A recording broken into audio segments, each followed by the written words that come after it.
honor contar hoy con el máximo responsable de la Agenda Canaria 2030, con el viceconsejero de la Presidencia. Darte las gracias y la jornada la clausuras tú, Antonio. Antonio Olivera, adelante.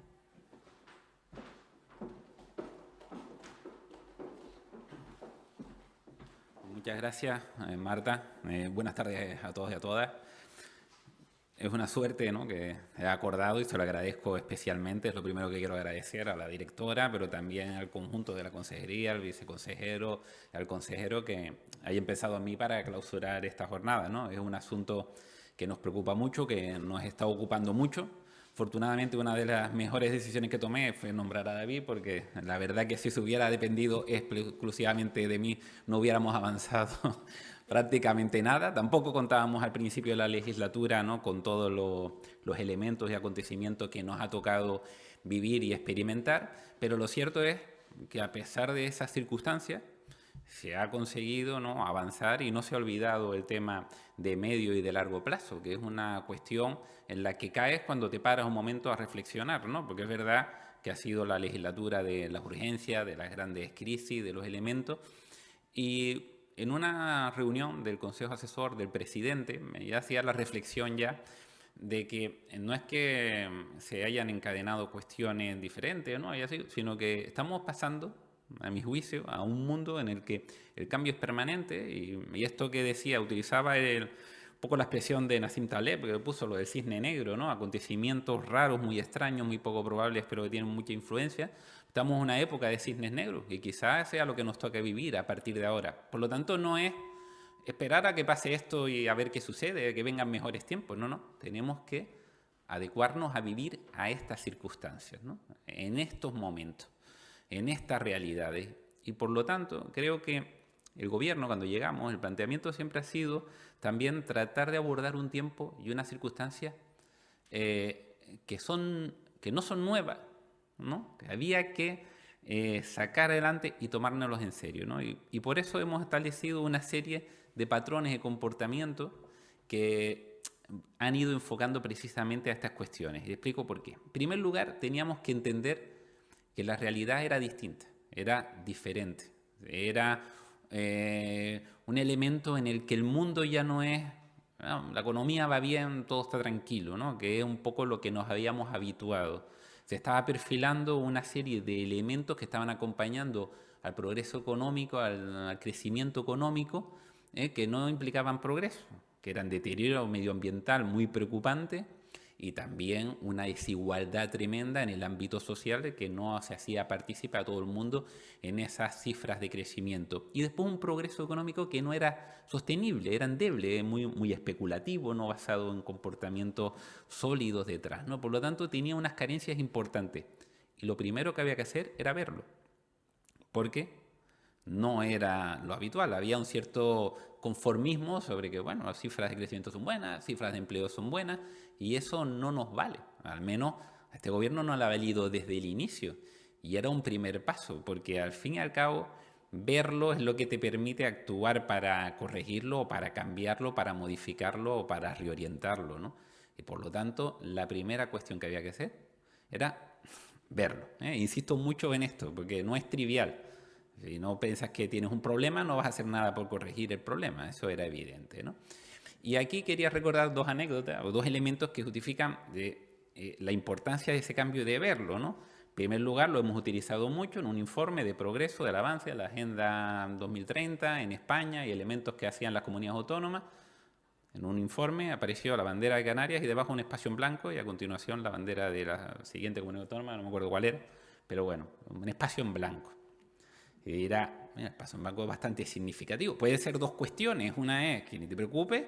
Segundo, que no creas en ello. Hay gente que cuando ve esta chapa, yo que hago de portavoz en el gobierno, muchas veces, la chapa de la tabla no sé qué, la extrema derecha no lo ve, no lo comparte. Parece una cuestión que nos refuerza más en nuestra convicción. Si aquellos que tienen una forma de ver la sociedad, la economía, el mundo totalmente opuesta a nuestros principios, están en contra de esto, nosotros tenemos que abrazar todavía más esto y nos indica que es una buena línea de trabajo, ¿no?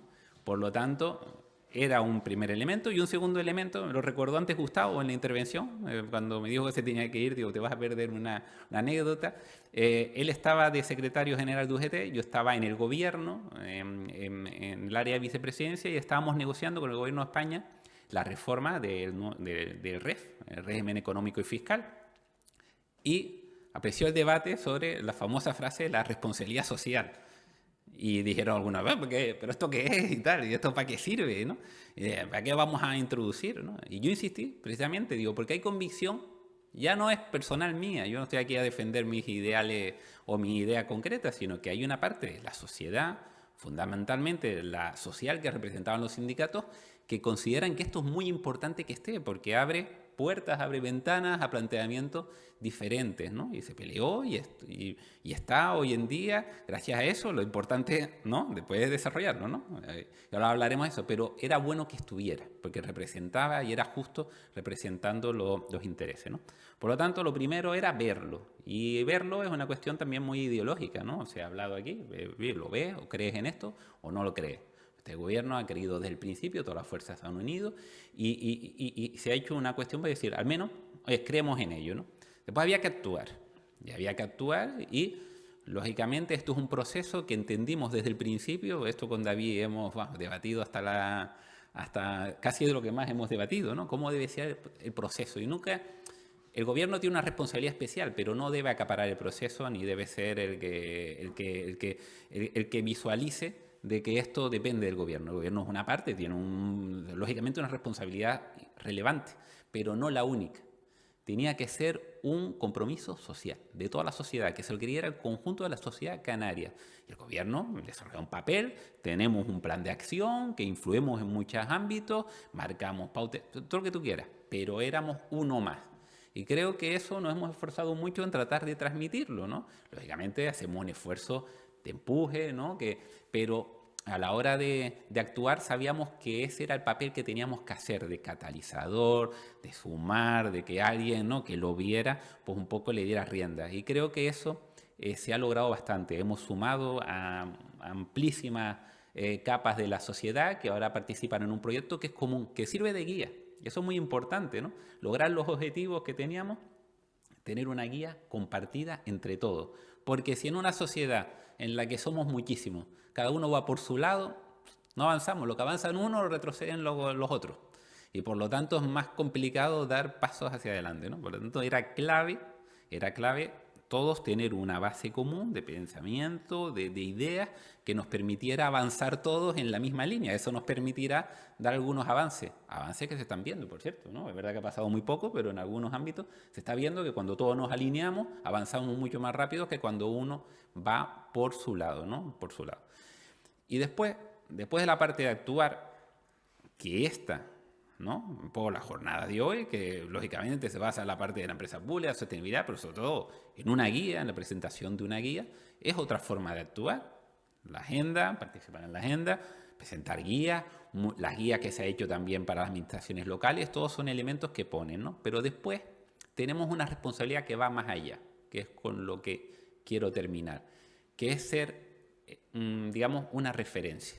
Yo creo que digamos, dentro de los papeles que debe jugar la administración, no solo es impulsar, poner los incentivos adecuados a través de la contratación, a través de las leyes, los reglamentos, generar los incentivos que necesita el conjunto de la sociedad para alinearlo bien, para tener motivaciones para tomar esas decisiones, sino después debe ser ejemplo para los demás.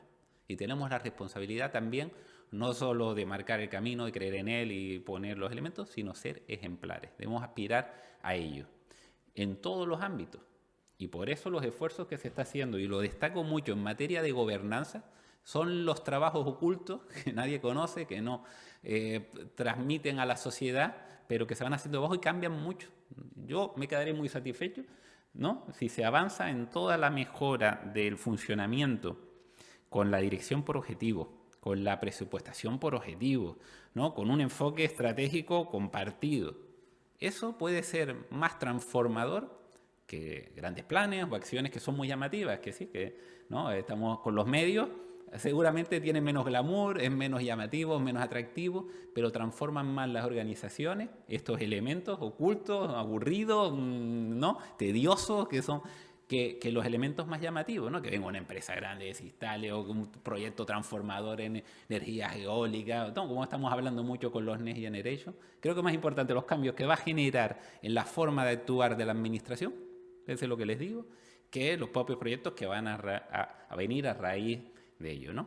Y el papel, por supuesto, de las empresas públicas es muy relevante porque también, a pesar de que yo entiendo que la administración es como si fuera una empresa en el sentido de ahora organizarse, establecer objetivos, ser serio, porque cuando tú le pides a la empresa privada que tenga objetivos, sea más productiva, sea más eficiente, genere mayor valor, dice, oye, ¿y tú qué haces? ¿Me lo pides tú? Que tú eres un desastre, que no tiene ni objetivo, no tiene marca, sabemos cómo gestiona. No, yo tengo que ser, por eso, ejemplar. Las empresas públicas tienen una doble responsabilidad en ese sentido porque es más fácil asociar una empresa privada, verse reflejada en una empresa pública, ¿no? Por igualdad de un poco de configuración que en la administración. Por lo tanto, una doble responsabilidad de esas perspectivas de la ejemplaridad. Y yo creo que se están haciendo ejemplos, ¿no? Yo como miembro del gobierno participo en algunas empresas, Tadasi de Proesca, no participo en todas, ¿no? En algunas y tal.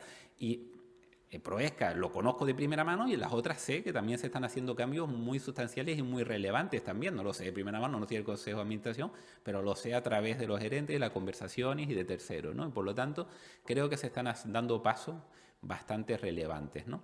Por lo tanto, creo, y ya con esto termino, que